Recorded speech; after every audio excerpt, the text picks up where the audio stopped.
But like every time you talk about the emotions you feel during this movie, it baffles me because every single time we watch one of these goddamn movies, I am extremely aware that one day I will die.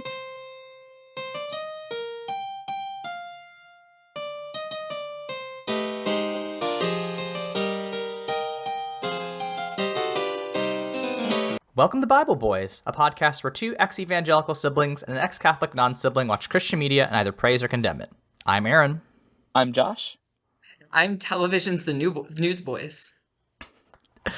And this week, we We're prove back once and for all for the first time, the second time. that God's not dead. Before we replicate our first episode word for word, please be sure to rate and review us on Apple Podcasts, like and comment on our video, and follow us on Twitter at The Bible Boys. Everyone have your scripts ready for the first time ever that we've ever recorded this podcast, our podcast scripts. Yep. I've been on a script this whole time. Are you guys not sending me those? Yeah, listen, there's a writer's strike, as you might know. So we are gonna have to ad-lib it from here on out. But the first 99 episodes, those are all scripted. Yeah, I want it on the record. Joshua Green, famous scab. Yes, 100. Josh, as we all know, hates unions. Despise them. I love working for the man. I mean, listen, technically, two people here do work for the government in some capacity of the three podcast hosts. So I guess we are kind of the man. We are kind of the system that, Josh Wheaton is trying to tear down. So, there's some truth to that. So yeah, we're covering, the 2014 film God's Not Dead Again, the impetus that started this podcast. We're not going to redo the plot. I think you could listen to our first episode if you want to hear us recap the plot. Because I'm going to be pretty honest, I re-listened to it.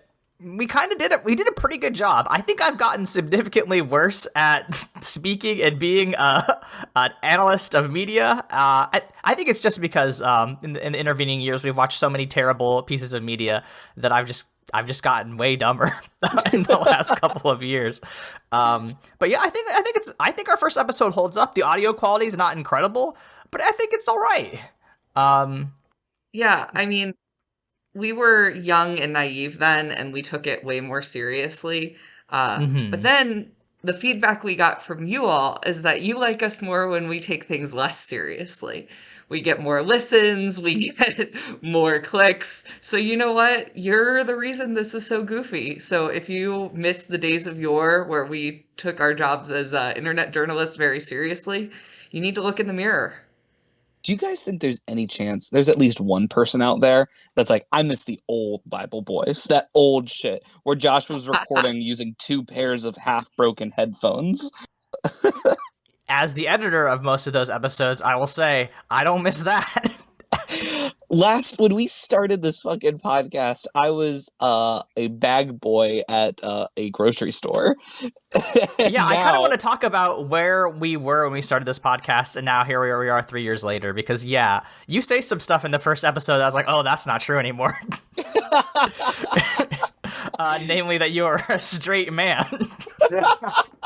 Yeah, both of those didn't make it through the pandemic. COVID really did a number on us, huh? Yeah, it trans my gender pretty hard. Yeah, that's really fun. One thing that also comes up is Michael was like, yeah, I've never been to college, and now you're at a fucking Ivy League. Yeah. Just casually, I went from having never been to college to completing my associates and now being in an Ivy League over the course of Bible Boys' lifespan. So that's a wild happening. Pretty incredible. I think probably the most notable change is that I didn't know when we first recorded this. I not only did not realize that Josh was younger than Michael, but I didn't realize that he was younger than me by a significant margin. So you can tell that I'm a little bit nicer to Josh, and that didn't last. That goes away pretty quickly. But it is like I was like, oh wow, I'm not just like completely obliterating Josh here. That's interesting. We barely knew each other.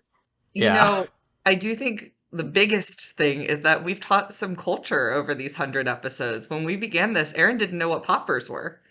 I mean, honestly, I think Bible Boys has really helped me grow as a person more than anything. I've learned maybe I'm worse at analysis, but I think I'm a more well-rounded person. You can listen to any one of our episodes where I learn something new about the queer community, and I'm just like, this is great. I love learning. What's absolutely wild about this podcast experience, and I'm just using this as a retrospective because I don't want to talk about this movie, is because that uh, I've learned a lot that, like, Aaron, even though has this like prickly exterior, but like literally the second you tap it with a hammer, it's all goo and crying and hymn music. And also, he's never recognized an actor ever. And That's true.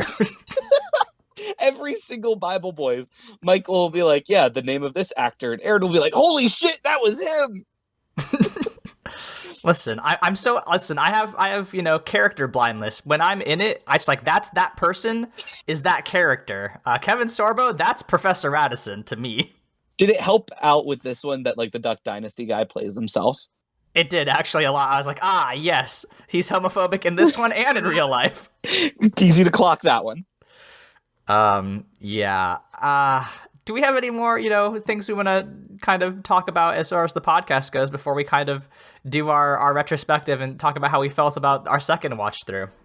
Yeah, I mean, this was our first watch of this was like days before fun facts, days before a lot of the, what I consider staples of Michael's spooky our season? podcast experience. Yeah, the spooky season didn't start until like 6 months after that. Yeah. I mean, and now I already have a running list of what we're doing for spooky season this year, and it's 6 months out. Aaron and I liked each other when we started this. Yeah. Listen, some things, you get into a professional relationship, and you just grate on each other, and that's just what happened with me and Josh. Is 3 episodes in, I was like, fuck this person. But we're like the Beatles, though. Our best shit comes out when we're at each other's throats. Now, Josh, would you refer to yourself as like a John Lennon or more of a Paul McCartney? I'm gonna be honest, guys. I'm the Ringo of this podcast. I'm here for vibes and my own little art. I think if you're gonna be any Beatle, you probably should be Ringo. Yeah, that's just like true. Generally speaking. Yeah, peace and love, peace and love. Stop sending me mail. Honestly, if you get to be that famous, you know what? You can say whatever the fuck you want. I really hope to be the Yoko of the Beatles and be blamed for our eventual selling out. I've been begging so. Michael to just stop screaming in the background at every moment he's not speaking, because it does take a lot to edit out, and he just keeps going. That's my artistic vision. And I respect that. So how recently have you all rewatched God's Not Dead? 2 hours ago. Excellent. Yeah, mine was about 4 hours ago. Okay, good. Y'all are right off of it. I rewatched it over the weekend. We're recording on Thursday, for the record. So I'm a little bit rustier, but I did find like a full script online, which I've been using for my themes analysis. Because this time through, I was like, there's themes in this movie. This was, for the record, the 5th time I've watched God's Not Dead.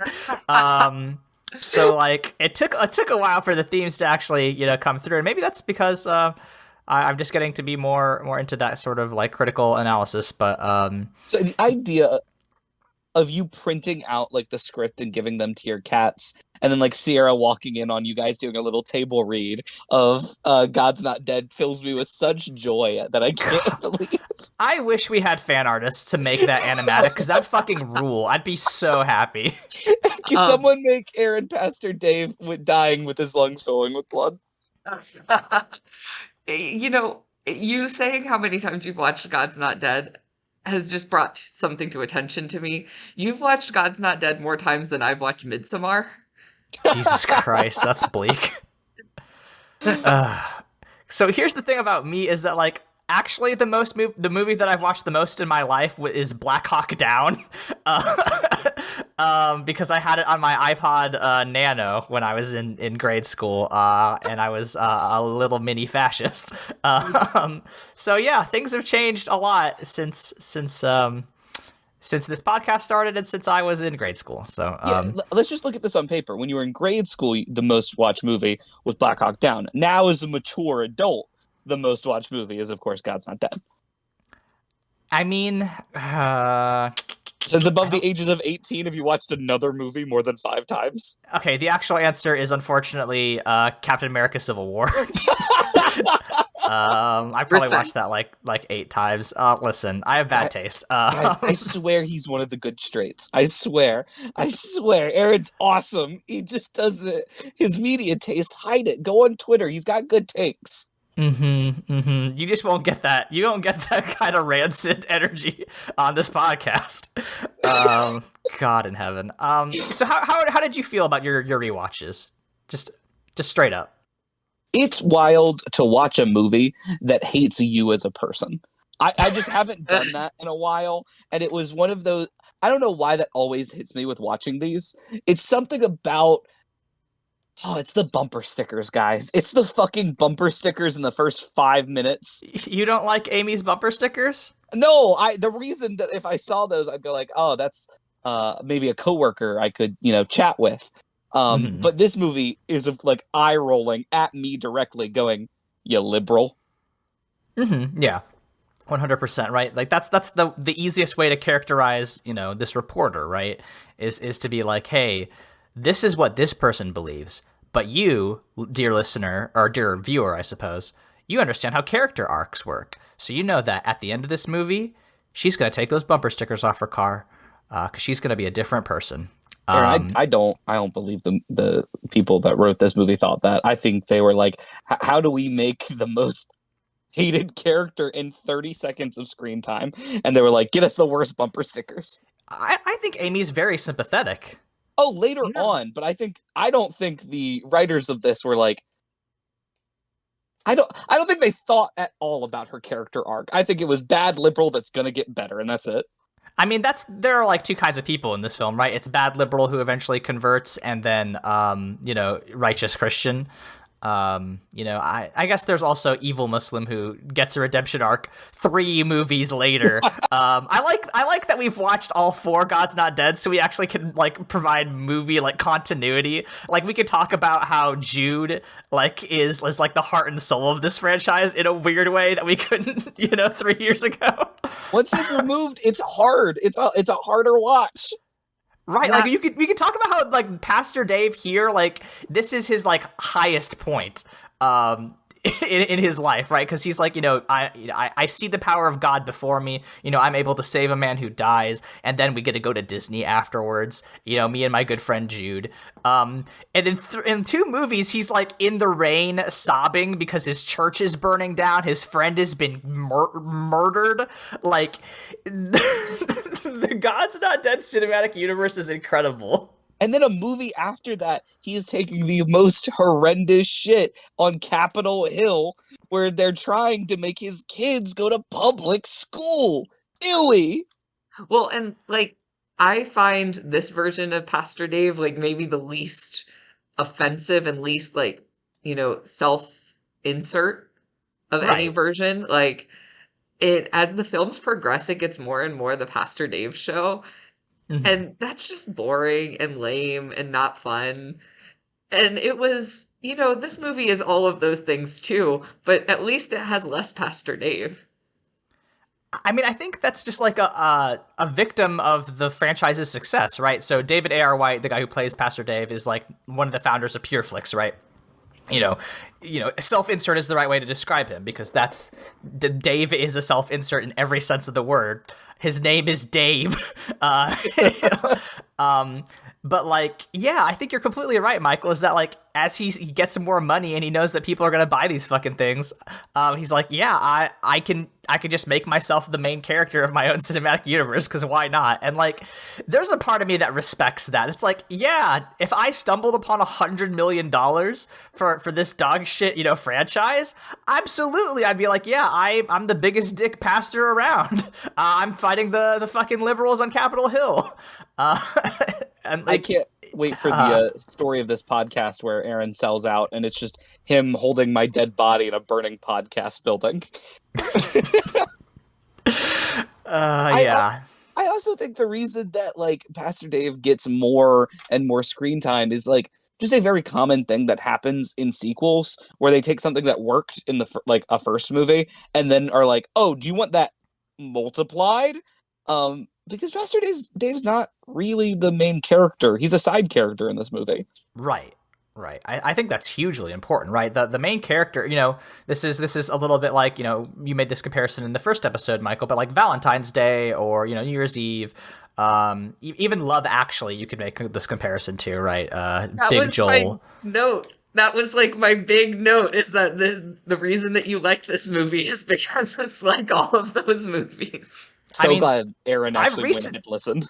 Listen, as I went back, like, we recorded an episode on Valentine's Day for Mortified, a couple months ago.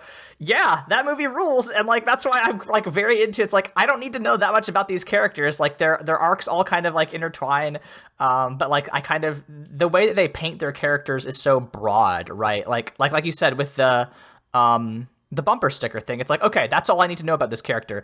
She's kind of a mess, but she's a liberal, and she's going to go ambush our saints, Robertsons. And like, she kind of sucks in that way. And also her boyfriend, is racist, and loves insider trading, which is just, the Japanese don't care about insider trading is an all-time quote. It's so funny. It's rough to hear a quote that you'll never top. Like, I'll never say anything better than that. Right. That also leads me to the question, is this the most racist movie we've watched on the podcast? Oh, we did watch Blindside. Blindside's pretty bad, but it's only against black people. Whereas this is the one black person, I guess, no, Jude has a speaking role, but the one, black person who's like, a black American, his name is Gerard Trigga. I don't know how more racist you can get. I didn't realize that J.K. Ghost wrote a little bit of this. Like, it's truly J.K. Rowling naming conventions. I think this one has to take the cake for racism, because it really does seem to be wanting to play like bingo with how much racism it can achieve. Right, so because we just have this reference to Gerard, right, and that's kind of a side thing, right? The most racist stuff obviously has to do with Aisha and her closeted Christianity, and in the face of Muslim persecution, still one of the most egregious. Like that's like I don't know, right? You all can be the judge of whether or not that's not whether this makes the thing, but I'd like to nominate it for like an honorary homophobic moment. Yeah, I think that's right. I think it's right, because that's actually how a lot of Christians would treat their child if they came out as gay. And I just I find it hard to believe that the whole like cross religion thing is going to be that intense and caricatured of a reaction. Right. I mean, the first scene of this young woman and her dad is her dad like reaching over and adjusting her hijab. Like, right. It's so weird. And then like her brother like rats her out, and like the entire storyline is just icky. Who's she listening to on the bed? Oh my god, who is it? It's Franklin Graham. Everyone's favorite Graham. You made that joke in the first episode too, by the way. I knew that. That's what we call a callback, and not at all that I'm hacky. Listen, no, that's one of the reasons why we went back and re-listened, because like some of my notes are like verbatim the same shit I wrote down 3 years ago, and I was like, can't say that shit again. No, Aaron, stop me if we've talked about this before, because the opening like 20 minutes of this film are. The opening 20 minutes and the last 20 minutes really are the most buck wild things that this franchise has ever created. And for me, a moment that stuck out on this watch was when we look at Josh and his girlfriend, and they're just walking, and then like they go to kiss. But if like I've watched this twice, it looks like she goes to kiss him, and then he turns to like give her a cheek, and then like it's the most like tiny little peck on the cheek ever, and then they both smile and walk away, and I've never felt like characters were less horny. I mean, right, this is a movie that wants you to be horny for God, right? This is a film that like, there are two types. Like, this is another observation we made, right? Is that the women either exist to separate you from God or to be converted, right? And this is a problem with the film franchise, is that like Kara's whole point is to be. And this actually ties into one of my themes analyses, which is that this film is very interested in the two types of love that are acceptable, or not accept. There are two types of love. One is acceptable and one is not, right? We talk about, right, if we're going to talk about the opening of the movie, we get the kinds of loves that are not acceptable, right? We get Aisha's father being like, I only want you to wear this hijab and worship God in our way because I love you. Right, we get Josh's ex-girlfriend Kara being like, hey, I don't want you to do this for the fight Radisson. I don't want you to stand up for your faith. I want you to just do this because I love you and this is the plan I have for you. Amy's shitty CEO boyfriend, right? He, when he breaks up with her because she has cancer, she's like, I thought you loved me. And he's like, love is the most overused word in the English language, right? He's saying, like, we get many, many examples of like people who are seeking love, who think they are being loved, but the movie tells us that is not love, right?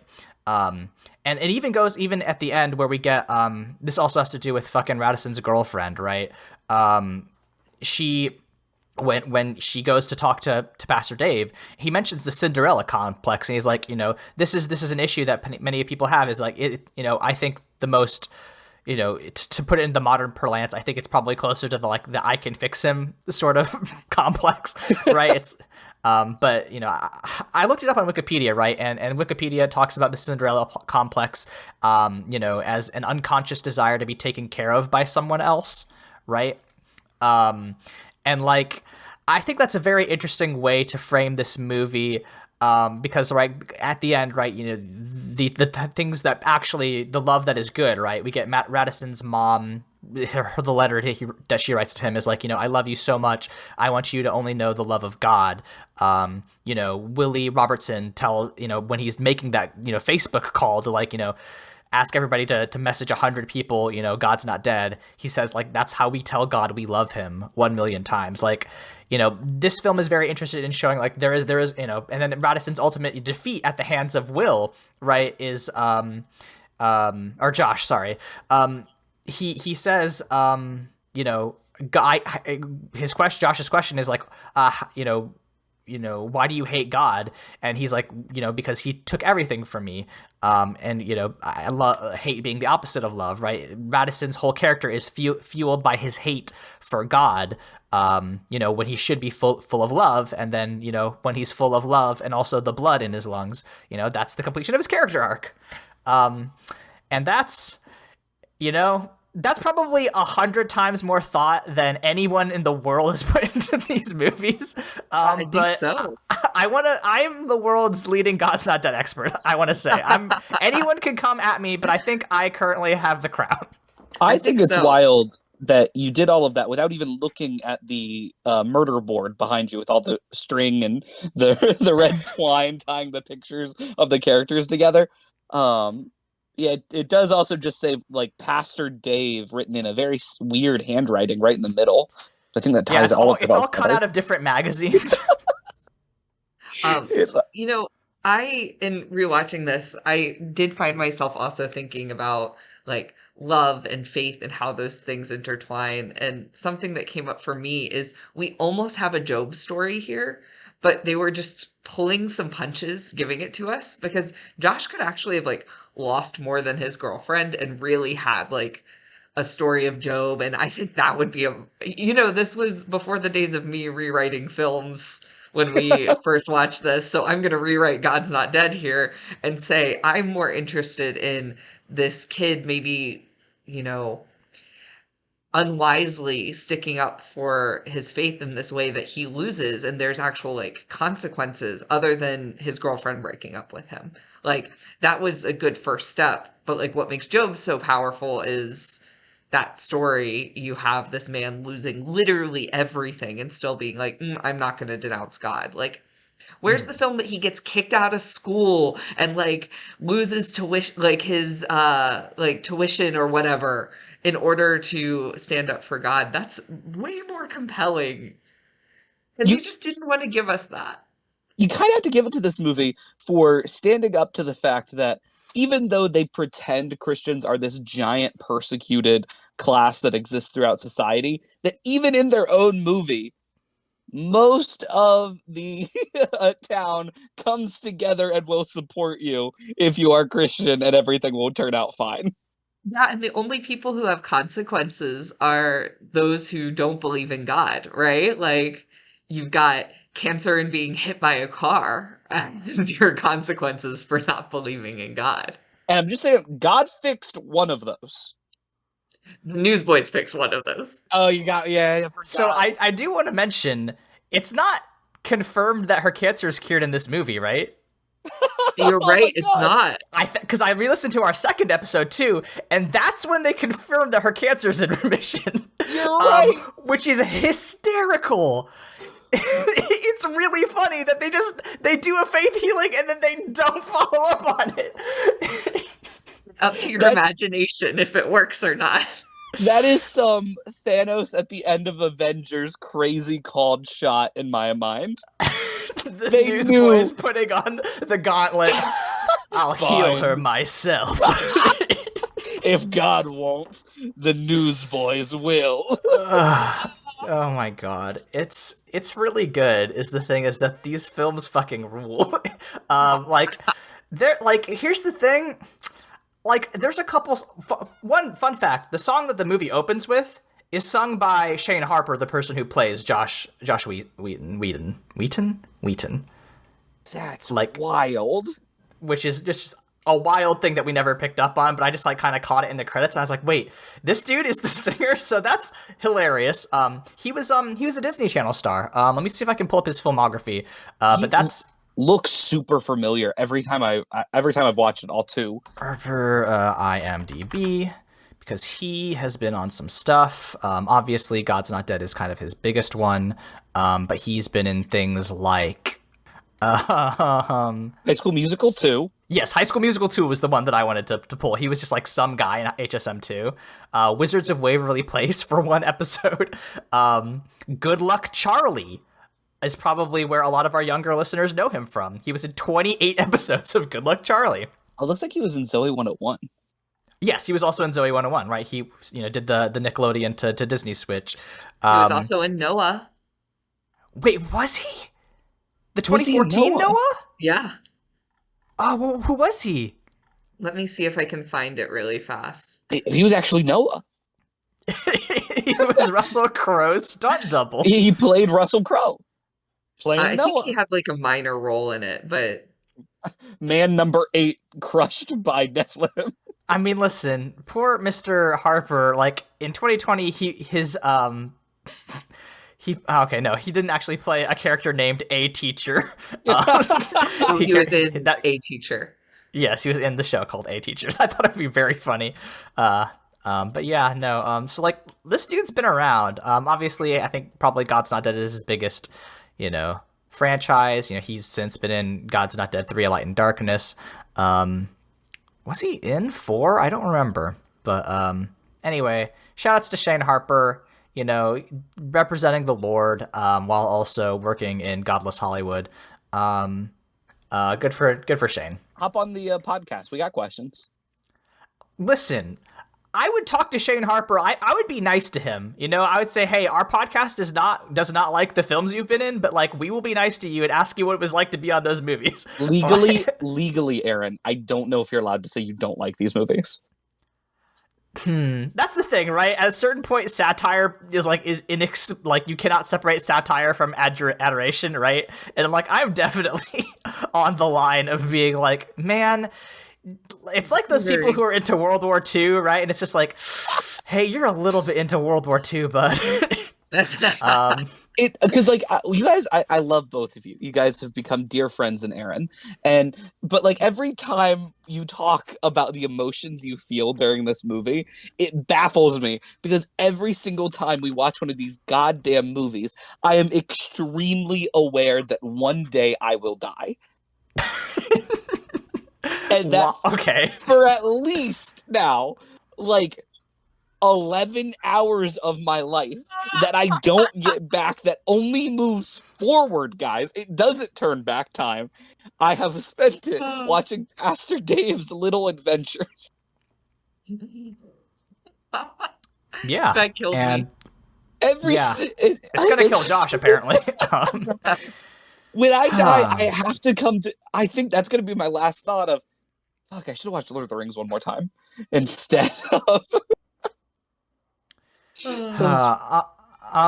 So do we all just kind of want to like talk about characters, just maybe just kind of a revisit all of our characters, talk about our feelings about them, see exactly kind of where we fell on them, because like, when I was watching the opening of this, watching Shane Harper, I was like, I don't know, I kind of feel bad for Josh Wheaton. I think that he, despite the fact that, Michael, I think you're right, they could have pushed the Job angle a little more. I think that he's ultimately okay. Yeah, like, he doesn't give me, like, virulent homophobe vibes, which is more than most, like, straight, white, cis Christians of a certain age. Because I don't know if you all have had your fingers to the pulse of that demographic, but, they're not the most accepting folk around. I'm with you. I don't hate him. I find him, now I want to be careful as if we're actually going to have him on the cast. I find his acting a little wooden, but that doesn't seem his fault. I would say a script this jam-packed is going to be tough to act out. Listen, Michael, there is one actor in this. There are two actors in this entire series, and one of them is, of course, Kevin Sorbo with his dying. And the other one is, of course, Pastor Dave's brother, who shows up way later in this franchise. I would argue for a third. Melissa Joan Hart acts her entire self.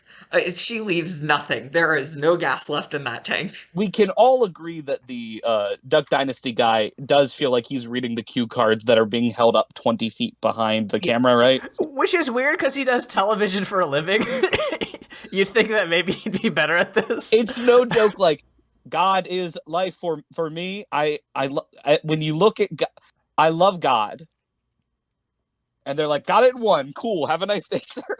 I mean, like, I'm sure he didn't want to be there more than he had to be. He's just like, yeah, whatever. I'll take your check. I got a Trump rally at 9. Let's speed this up. Well, it is. That is going to bring us to my first fun fact that I might have said the first time we listened, but I don't think I was really doing fun facts back then. This film was shot in 20 days, so they didn't have time to reshoot. Holy shit, I didn't know that. Hot damn. Oh, that rules. That owns. In less than a month. It took Michelangelo, like, really long time. I'm trying to think of what piece of art I want to compare it to. The Statue of David took 18 months to sculpt. So you're telling me they could make 18 God's Not Dead films in that amount of time?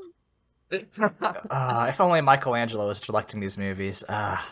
That's true perfection. I cannot believe it only took 20 days to make. This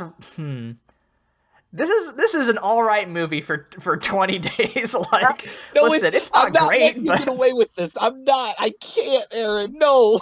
I think the production value is fine, right? It's the ideas that are bad. Okay, so I'm just going to compare it. Moonlight was filmed in 25 days.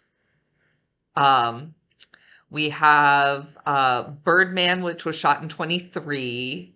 Oh, damn. Halloween was shot in 20 days. Okay.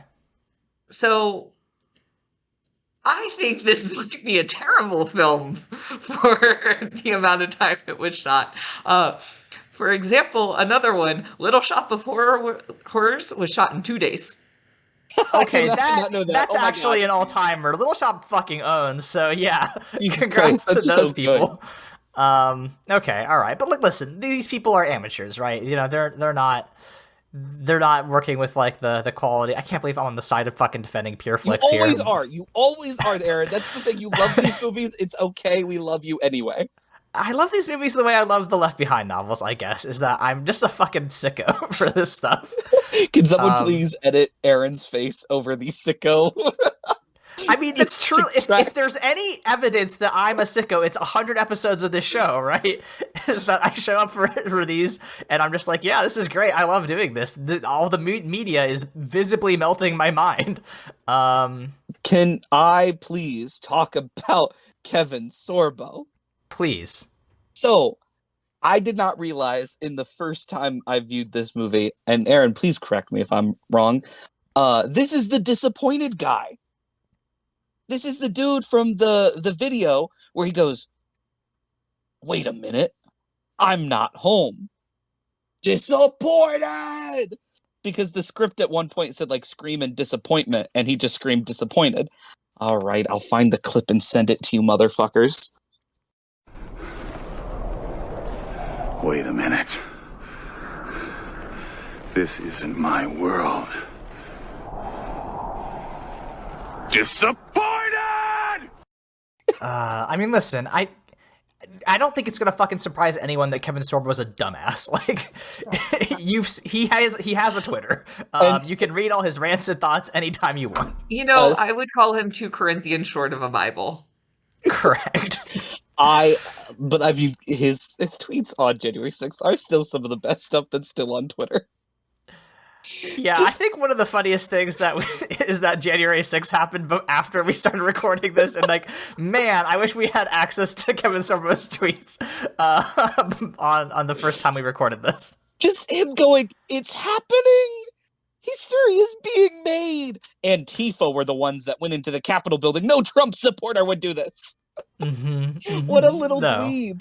He's the dumbest motherfucker on the planet. But how did you feel about Professor Radisson, is what I want to know. So now I am acutely familiar and like intimately familiar with professors and professors of like institutions of a certain caliber. And I have to say, this is the most dumb person's idea of what a smart person is like that I've ever seen. And I've watched The Big Bang Theory. So... Right. No, because he references a lot of philosophers. He uses the word antithesis. Right. Right. It's like completely a caricature of what, people who go to college are like. And that's... At one point when arguing why God's dead, he literally goes, well, Stephen Hawking said so. And it's like, yeah, that's what someone who doesn't understand the arguments of atheism would say in that moment. It's because he's not an atheist. He hates God. That's different. What did he call... I know we talked about this in the first one. What did he call us? Agnostics or lazy atheists? What is it? Something like that. I mean, he calls the position of agnosticism weak, which is, a kind of a low blow. But like, all right, man, sure. Welcome to the Beta Boys. That's true. We also had a different podcast name back then. Things have changed. I still haven't listened to the one that we, lifted that from, so I have possible deniability. Yeah, it's fine. You're a spokesperson. You can lie to you can get perjured, or you can't perjure yourself, rather. Come at me, Griffin McElroy. You're in my coast now. Yeah, I don't know. Do we have any other thoughts about characters? I think that on the whole, everybody kind of serves their purpose. I mean, we didn't discuss at all the like one Asian character who is from China, and goes through a very similar parents don't accept, turning to Jesus, and it's just his character arc's a weird one because they have like 3 other characters going through the same arc. Right. Yeah, and I found another fun fact about this particular character. About Martin Yip. Yeah. So Martin Yip speaks Cantonese when he's on the phone with his father, who speaks only back to him in Mandarin. Mm-hmm. And IMDb describes this as it's as if a son were speaking Spanish to his dad, while dad replied only in Italian. Yes. I did notice that. I was like, wait, these aren't the same language. And that seems like one that you could just do your homework on and like I don't know. 20 days is enough time to reshoot one scene on the phone. Well, here's another thing is that you could just lie in the captions, right? Your audience, we wouldn't have known the difference probably. Nobody really would have noticed the difference, but they did. Whoever the caption person had it out for these people, I think, because there's another one where Jude is not named in the captions on. I watched this on fucking God, what's the free service that comes with the television? Roku. Roku. I watched this on Roku TV, and Roku TV captions did not give Jude a name. They're just like other pastor, unnamed pastor. I was like, oh man, did they really do Jude that dirty in this one? And like, it's very funny to me that whoever does the captions just hates these fucking movies. Which, like, mood. Yeah, it's really good. Are we going to discuss the elephant in the room, gentlemen? What's that? God's Not Dead 5. I mean, I'm gonna like get tickets the first day to see it. Like, if that's what you're saying. Have you? Okay. Do you guys know the name? No, please. God's Not Dead. Rise Up. And I need to read the description for you guys. When a favored incumbent suddenly suspends his candidacy for Congress, and embittered but brilliant campaign strategist is lured out of retirement and convinces Reverend Dave Hill to run for office. The race pits them both against formidable opponents from their past, each with plans to inexorably remove religious influence from public policy, setting a backdrop for unprecedented political, civil, and spiritual unrest. Dave struggles to answer the increasingly relevant question of our time. Is God dead in American politics? Oh my God. I am not going to be sober watching this. I mean, you were not sober watching 4, so like I wouldn't expect you to. But that was an election year, and Virginia had a rough time. That's fair. Y'all got Mr. Youngkin. I mean, I think that's very interesting, right? Like, so it's probably, I'm assuming his opponent will be ACLU lawyer from 2. I don't know who else it could be. Like, there wasn't really a bad guy in 3. Well, 4, it was the bad congressman. I guess it could be bad congressman for 4, but like, who the fuck knows who that is? That's putting money. I don't know. Right now, calling the fucking shot. It's someone that's supposed to be AOC. That's probably, you're almost certainly right? Yeah. Oh my God. I bet that you're right. or like a Bernie Sanders, like. Yeah. I mean, I would love if they cooked on my boy Sleepy Joe. That would be great if they just got Joe Biden like. They got Joe Biden in it. Is that they can't out Christian Joe Biden because he'd be like, "That's bullshit, Jack. You know I love Jesus." Yeah, Joe Biden's the most Irish Catholic person on the planet. So much so, there are people in England that are like, I don't know if he likes the UK. He doesn't. He doesn't. Fuck you guys. It's one of the like 3 things I like about him. Yeah, no, that's really funny. My actual secret hope is that it's his brother. Who is also a lawyer from, I think, 3. That would be fucking awesome if they pitted his brother against him. That's not going to happen because these films are made by cowards, but... Oh, do you think there's going to be a trans character? I hope the fuck not, because, like, if there is, like, if they start doing shit with trans people, we have to stop watching them, because, like, we're all having fun here, but shit is not fun anymore in America. Not that it ever particularly was, but, like, yeah, if it goes to that thing, that's a line I'm not willing to cross. Even for fun. Boys, here's what we need to do. I need 2 predictions about this movie from both of you, and then we can revisit like a time capsule to see what. Because I'm going with AOC, like candidate that he's running against, and I'm going to say there's going to be some sort of protest talk of like these atheists are violently protesting. That's pretty good. I think my first one is Josh Wheaton is sent to convert Martin Yip's father in China. Oh, that's good. And my second one is that Martin Yip is killed in Ukraine. By which ones, Aaron? Who gets him? That's we don't know, but he's killed for his faith in Ukraine is my prediction, and that's what helps him Josh convert his father. So I'm going to have to disagree with one of my co-hosts, and I think that they're going to choose a Bernie Sanders stand-in because this film series is not known for giving its women speaking roles. So I can't imagine they would want their villain to be a woman because she would have to talk a lot. They don't like women. No, they don't. had Melissa Joan Hart, and then they're like, she was too good. We have to put Dave back in the spotlight. Yep. Too many blondes on the cast. They had to really, cut their bleach budget. So Dave was using most of it. Yes. My second prediction is we're going to have some pseudo canceled famous person in this film. Like we're going to have someone who has definitely been deplatformed for something rancid and awful who's going to make an appearance. I don't know who. They might not even be canceled yet.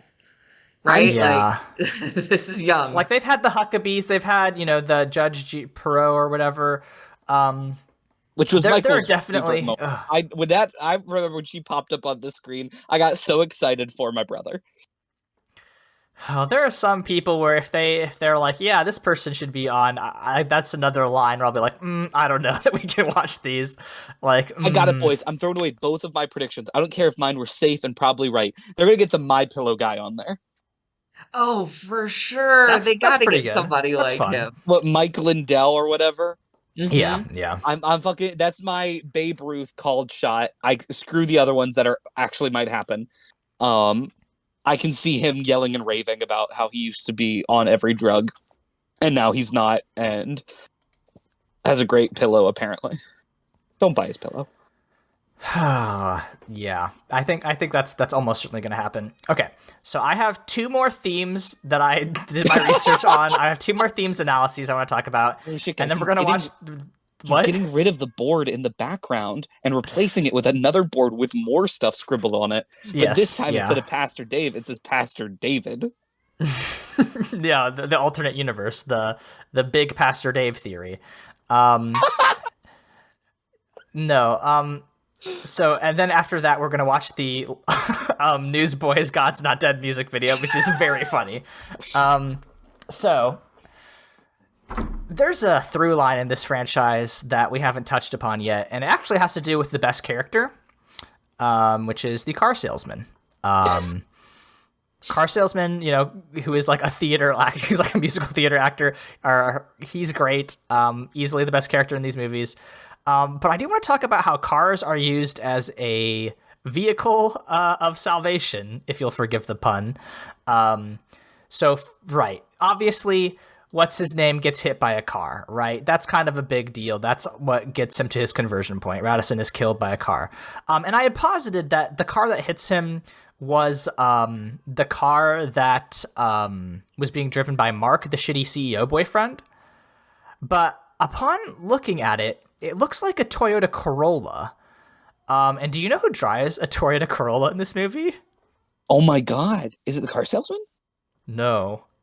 It's Misrab, Aisha's dad. Which, if you'll remember, in episode 4, Aisha is then hit by a car. And I think that there is some through line, right? That in this universe, cars specifically have magical powers to help bring you to Jesus. This is like Aaron's Zapruder film. The idea of him just like frame by frame trying to figure out what make and model of this vehicle. I did do that. You're making a joke, but I did do that. I was like, enhance. I was doing this on my fucking Roku, so I had to go 5 seconds at a time. It was miserable, but I did eventually get there. Is this how I treat A24 films? Like every single scene is like a potential plot point. Yeah, no, it's bad. I'm not. Aaron's proud. like those guys that dox Ganondorf. Just like, all right, let me get the map out. Let me make sure I can figure out this is his license. If you look in real close, he mapped out the entire Newsboys concert and figured out where the seats were. I did actually look up. They name an airport in this movie, and that's not a real airport, and I was very sad. But I was like, I guess this could presumably take place in Little Rock, Arkansas. We know from movie 2 that the Hadley University is in Arkansas. But like when we had first watched this film, I was like, I guess it takes place in Florida. I don't know why. What if it's Ron DeSantis that's in number 5? Oh fuck! It might be little Meatball Ron. Do you think that he'll have already burnt out by the time that movie comes out? Because I bet that's true. There's no shot in real time. So yeah, exactly. Like he's dying already. And they're filming it already. There is a real opportunity that we get to watch. I mean, I guess they had Mike Huckabee on, so like, they're perfect opportunity for a washed-up politician. Teddy Boy's pretty free. God, I think even the PureFlix folks have too much self-esteem to put Ted fucking Cruz on their movies. Like, at least Mike Huckabee is unhinged, right? Like, but Ted Cruz is just embarrassing. Yeah, I mean, he just pissed his pants to feel the warmth. Right. So there's a theme of acceptance in this movie that is very weird. So the first time that like acceptance is mentioned is when, Madison makes the challenge to Josh, and he's like, listen, if you fail this section, if you fail to defend, to defend God adequately, you lose 30% of your final grade right off the bat. And he's like, are you ready to accept that? Right. And this theme kind of goes throughout, people are being like, you have to accept this challenge because it's, a way to meaningfully expose people to God and Jesus. You have to, if you accept, God before man, he will, accept you before everybody else. When Mina breaks up with Radisson, do you know what he says? He says, you can't do that. I won't accept it. And then Radisson at the very end accepts Christ into his life. Pastor Dave, says, if you accept his son and ask him into your life, that's all you have to do is accept his son. And then do you accept him? And Radisson says, yes, I accept. And I think it is like, it's weird that like there are themes, right? It is weird that somebody was like, let me plot the Radisson's character arc from, rabid atheist to accepting, and using the theme of acceptance, using these like markers to show this way to construct, his narrative, right? And like, I don't know, maybe that's because like since our first episode, I've written like another book and a half, and I think I'm starting to get good at writing in a way that like I'm picking up on this stuff. But like, I think it's very...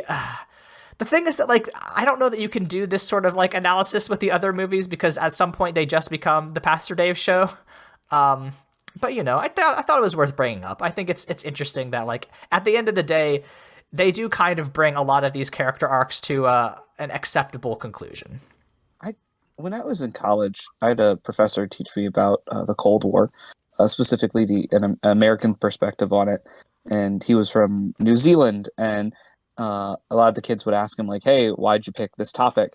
Do you like really like it? And he would always go, no, I just know a lot about it. And I feel like we found that for Aaron. Yeah. Where like, does he agree with anything these films have ever said? No. Does he know it better than any other person on Earth? Yes. Yeah, I think that's just factually true. Maybe if you are one of the other sickos out there who, has a weird fascination with these movies, leave that in the comments. And I will send you a recommendation for a therapist because we both need one. I want to see you like arguing like Star Wars lore equivalent with like God's Not Dead fans on Twitter, where someone's like, well, I think Pastor Dave's a Methodist. And you'd be like, well, actually, if you look on the script page 4... I mean, I had a note that the church that is on the Hadley University campus does give me Catholic energy. There's a lot of stained glass. Mm-hmm. I don't know if you all had any thoughts about that, but they're definitely non-denominational, and by that they mean evangelical. Yes, I mean ultimately that's actually the case, but I just thought the church was interesting. Anyway, it gets blown up, so it doesn't matter. But it does get hate crimed. Hate crimed in quotations. All right. I think, do you all have any other thoughts, or do we want to watch the music video? Let's watch this music video. Few reviews. Oh, please. So Anyone want to guess, first of all, what this film holds on Rotten Tomatoes in terms of audience score versus its critics score? I'm pretty Critics sure I know the critic score. critic score, I'm gonna guess 37. I believe it's 12. Is that right, Michael? 12. Yeah. The liberal media hates God's Not Dead. I know what to tell you. And the audience score? I want to say 63. I was gonna say 65. It's 75. This is why you can't fucking trust critics like these. If you can vote on a thing on the internet, you can't trust it. I'm Michael, sorry. How many of those are Aaron Burner accounts? Okay, I'll admit 30% of them are from me. That's true. Okay. It's still 40% left over. That's the thing, is that this is always my theory, is when I look at a film, I look at the critic score, not the audience score, because I almost always critic. Yeah. So, some reviews are clearly not going to be positive, but I appreciate some of them. From Alternate Ending, its ineptitude at depicting recognizable human behavior is matched only by its ineptitude at following any known rules of narrative. Now, Aaron just proved that to be incorrect. Yeah, I've done a pretty good narrative and a character analysis here, and I think that these movies are solid. Now, did he have to go word by word in the script in order to find any connecting tissue? Yes, I did. I control F'd it. The idea of you pressing the side arrow on every single frame of this movie at like 4 a.m., which is the light of the laptop hitting your face. I think I did that the first episode. I don't have that kind of time anymore. We are not in COVID lockdown. No. So I have two more. These are both from top critics. The first is from The Guardian, which says, "Ban this sick filth," in its 1 out of 5 review, which, yeah. You know what, The Guardian, I think you take a lot of L's, but I'll allow it. And then the next one is from USA Today, which, Claudia, you just killed it. Despite the campus setting, little about the story is intelligently designed. Got their asses. Got him! Oh my god, that's a zinger right there. That's good. Yeah. So those are just some reviews. I only picked 0s or 1s out of 5s because that's all I had to give you. Yeah. You know what? I think that's a pretty good summary of that. Shall we re-rate it with our new rating schedule before we watch the music video? Yeah. Oh, I'm gonna give it 1. I'm now an hour and 40 something minutes closer to death, and I have to accept that, and I have to come to terms with the fact that that's how I spend my life. I'm gonna give this the first Pope, John the 23rd. This movie rules. I hate you, Aaron. We've turned around from you hating me to now it's just me hating you. I have to give this a -1 Melissa Joan Hart because she's the only redeeming thing about any of these films. And yes, I know she's problematic. That's why we have problematic faves. Amen. Speaking of problematic faves, let's watch this music video. Because, if you thought the film God's Not Dead was unsubtle, I have a music video for you. It's by the Newsboys. It's the Newsboys God's Not Dead. This premiered January 6th, 2012. Interesting. Prophets too? They're faith healers and prophets? Interesting. I'm going to be looking for a certain type of imagery. Yeah, no, be careful. All right, we're going to watch this. All right, now I I'm need to watching ask, your stream. Are we watching with pure reverence and not speaking, or are we... I'm going to be pausing it because I don't, listen, full disclosure, I like the song God's Not Dead. but it will not be it's not that sullied good. by the Yeah, Green's voiceover. No, it's fine. All right. So God has been proven a myth is the narration over the radio. But we get this opening shot. It's red letters, God's Not Dead. The So you know Netflix it's logo. important because it's in red letters. Right. Everybody is reading these newspapers that says in big letters, God is a myth, which is very funny. Wild they didn't go with God is dead. Well, that's the thing. But yeah. So we get this guy's sitting at a cafe. He's looking confused. I think this is New York, right, Michael? Yeah, there's a Chrysler Building. But they're doing their opening number. Lots of shot of a drummer with spiked hair. He's doing the first opening verse, and it's completely fine. It's really funny. We see a billboard. No evidence that God exists. I love billboards like that. Atheists are the ones who always bring out billboards. Notoriously. Yes, notoriously. Hell is real. So now we are in a student who's reading on his laptop. Obviously, this CNN, but it's just news in the CNN font. And we get a picture. It's God is dead. We see a picture of Jesus on crumpling under the cross. I want to zoom in. Yeah, what's it say? God is dead. Just reported today that the one many people in the world call God is dead. I know this comes as a shock to everyone in the world, and many people are having mixed feelings and are not sure what to do now. Wait. But on the side, there's an ad for this fake news website that lets you know you can get their app. The production value on this music video. But also at the same time, it looks like someone in post added the God is dead part because it looks separate from the website. It's really good. Anyway, getting some shots in New York again. It is unfortunately still a music video, so there's a lot of boring stuff. We're getting a lot of the guy who faith-healed Amy just smirking. Oh, here we go. Man is just another animal on... That's Tumblr. Yep. I know that's not what they're trying to say, but they did the Tumblr T. God, I want to get close and read this, but there's an article, right? It's supposed to be, it's a blog actually. Welcome. This is where I post my thoughts. This is just Tumblr. And it's called Thoughts. Okay, you can take my word for it. I have experience and knowledge, just flat out common sense. Amongst your animalistic nature, you'll live longer and you'll die satisfied. Accept your animalistic nature. God, I want to write copy for Newsboys.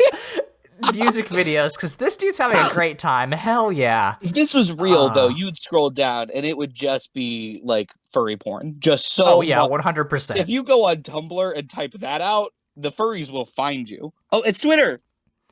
Yes, this is the old iPhone interface. So, it's not like a notification that you would get today. It's just kind of like a weird gray blob that says Twitter.